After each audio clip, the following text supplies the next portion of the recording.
நம்மளுக்கு வந்து டெக்னிகோட்டா, அன்செட்டி, ஒசூர், சூளகிரி இந்த 4 வட்டங்களை இணைந்து ஒரு ஒசூரை ஒரு மாவட்ட தலைநகரமாக்க வேண்டும் என்றது நம்மளுடைய முதல் கோரிக்கை. ஒசூர் மக்கள் கோரிக்கை அது அந்த மாவட்ட தலைநகரம் வந்துடுச்சுன்னா கண்டிப்பாக ஒசூருக்கு பல உள்கட்டமைப்பு வசதிகள் வரும். பல நம்ம கேட்காமே வரும். அதெல்லாம் எஸ்பி ஆஃபீஸ் வரும், டிஸ்ட்ரிக்ட் ஆஃபீஸ் வரும், அப்புறமா பல அதுக்கு தேவையான எல்லா ஆஃபீஸுகளும் இந்த ஒசூரில் வரும்.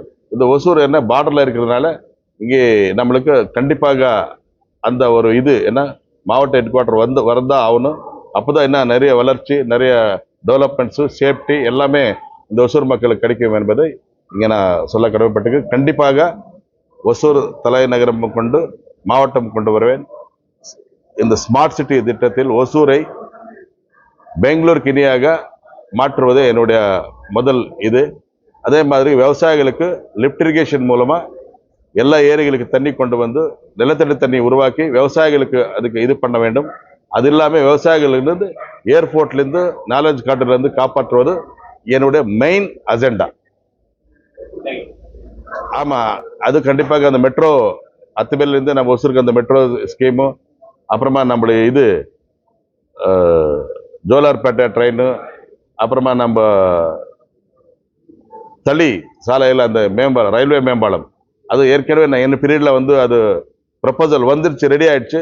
என்ன பதிவு போன பிறகு அது யாரும் ஃபாலோ எப்பவுமே வந்து ஒரு லோக்கலில் ஒரு எம்எல்ஏவோ ஒரு எம்பியோ ஃபாலோ பண்ணணும். அப்போதான் அந்த வேலை நடக்கும். நான் அந்த திட்டமே வரும். இப்போ நீங்கள் பார்த்துருப்பீங்க, ராமநாயக்கன் ஏரி மேலே ஒரு ரோடு போட்டிருக்கிறேன்.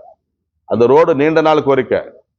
ஒசூர் மக்களுக்கு அது ஒரு ரொம்ப டேஞ்சரஸான ஒரு அந்த இருந்தது ராமநாயக்கன் ஏரி.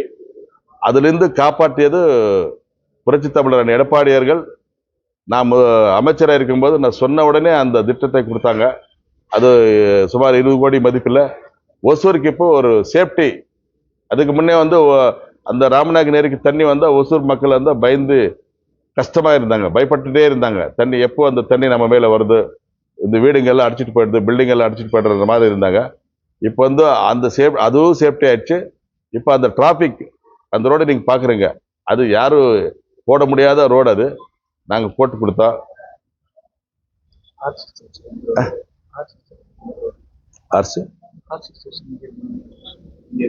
அது ஈஸியாக ரிங் ரோடு, அதெல்லாம் அவருக்கு தெரியும். அதெல்லாம் ரிங் ரோடு இல்லை.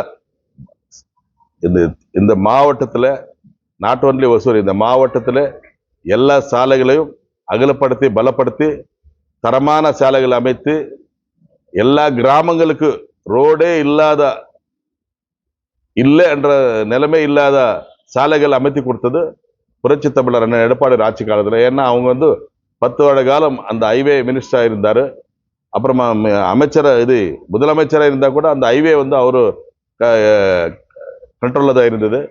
அப்போது இந்தியாவில் எந்த மாநிலத்தில் போடல இந்த மாதிரி சாலைகள். ஆனால் இப்போ வந்து ஒரு சாலைகள் எல்லாம் அவங்க போட்ட சாலைகள் எல்லாம் கொண்டு கூட இருக்குதெல்லாம் இவங்க பேட்ச் ஒர்க் கூட பண்ண முடியல. சாலைகள் என்ன எடப்பாடியார், தமிழ்நாட்டில் சாலைகள் யாருடான்னா எடப்பாடி, சென்ட்ரல்ல சாலைகளுக்கு யாரு அது பார்த்தீங்கன்னா கட்காரி.